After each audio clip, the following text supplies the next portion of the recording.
Before we start this video, I just want to say there are major spoilers in this entire video. We'll be going over some key plot points, who the next Black Panther is, and much more that will set up and change the MCU forever.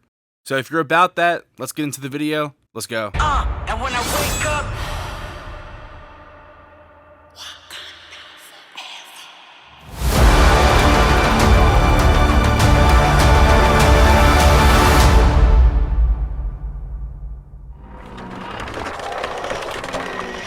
What's going on, everyone? It's Alex. Welcome back to the channel. Of course, Comic-Con was last week, and with that we received the incredible Wakanda Forever trailer that I absolutely loved.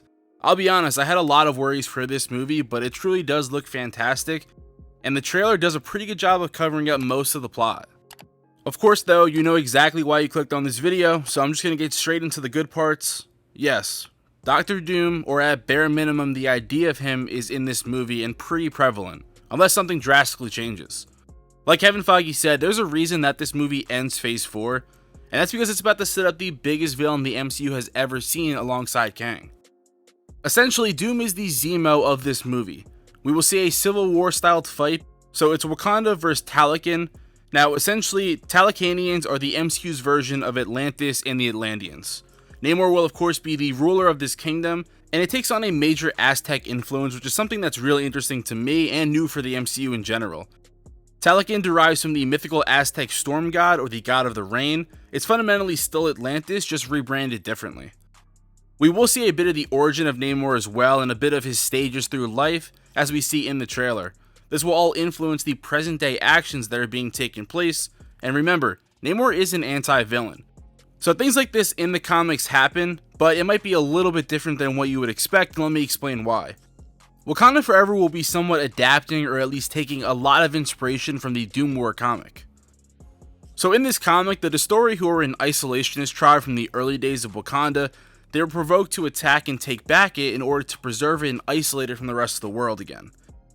So what happened was, T'Challa believed that Dr. Doom was behind the uprising, and later finds out that he was secretly aiding their rise to power. So to sum it up quickly, Doom eventually gains access to Vibranium, creates his infamous Doom bots and factories around the world. Now obviously this is more in the background of the actual plot, but it's the full driving factor for a lot of the events in the movie. I covered this on the channel a while ago, and you can check out the video, the link is in the description. But Lake Bell is playing Lucia von Bardas, who is the Prime Minister for Latveria in the comics. It's unknown if it's related to Sokovia at all in the MCU, since the idea of both countries, if real, are close on a world map. Zemo also makes a Sokovia reference in Falcon and the Winter Soldier, almost hinting that someone could have taken it over since it fell.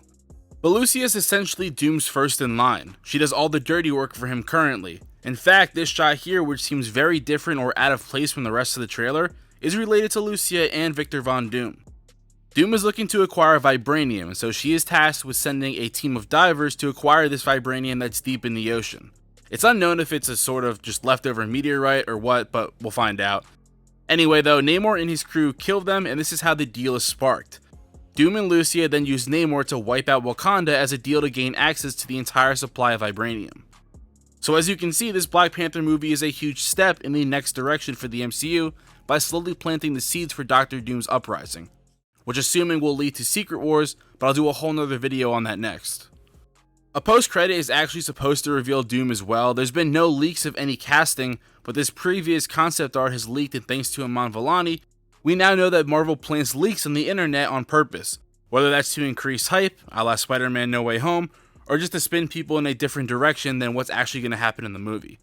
A lot of people think that this photo is related to a Secret Invasion set photo, but the actual full picture appears to be a woman with her hair up in a bun.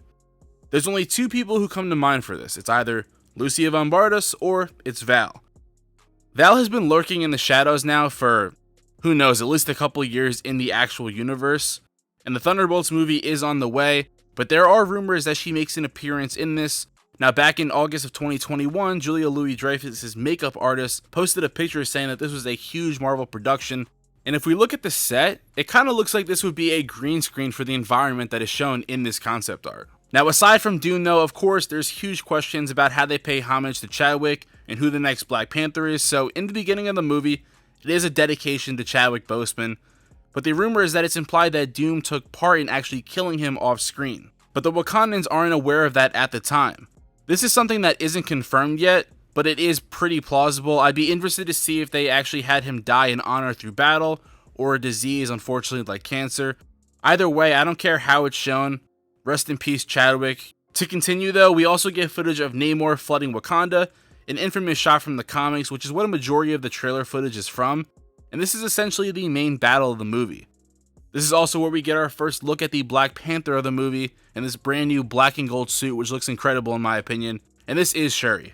Her suit in the comics when she takes on the mantle for a bit is also this black and gold color. Now throughout the movie, Shuri is said to develop an artificial version of the heart-shaped herb, enabling her to obtain the powers of the Black Panther. This was unconfirmed in the leak, but there are rumors that multiple people will take on the powers at one point. I know there's been a little bit of a debate here, even myself maybe wanting to see Nakia possibly take on the mantle, but she now has a son with T'Challa. Now in the comics, T'Challa has a son named Azari with Storm, but of course it's Nakia in the MCU. Now it's many years away, but I do wonder if the end goal is for him to be the king of Wakanda. Now in the end, it is said that M'Baku becomes the king of Wakanda, which is really interesting to me. It's unknown if Shuri dies or M'Baku is the one who just takes the title. I wasn't spoiling the ending for myself at that point, so I didn't look any further. I do like to be surprised when these movies come out, but sometimes it's inevitable I do get some information. Letitia Wright though is the star of the film. She's the first billed name on the credits. It was rumored she signed an extended contract, so we'll see what happens with the mantle in the end. And just a side note, Riri Williams, or Ironheart, will of course make her MCU debut in this movie. She does have a supporting role that I would say is a bit more than just minor. There were set photos of a car chase scene which was in the trailer, supposedly set around MIT. And also, this is what her Mark 1 suit will look like. So as more information comes out about this, I'll be covering it. Personally, I think this movie sounds awesome and it's easily one of the better projects of Phase 4 yet. But let me know your thoughts in the comments below. You can follow me on Twitter at AnotherMarvelG or join my Discord. The links are in the description below. If you enjoyed, drop a like to support the channel, and other than that, I just want to say thank you. I'm Another Marvel Guy, and I'll catch y'all on the blip.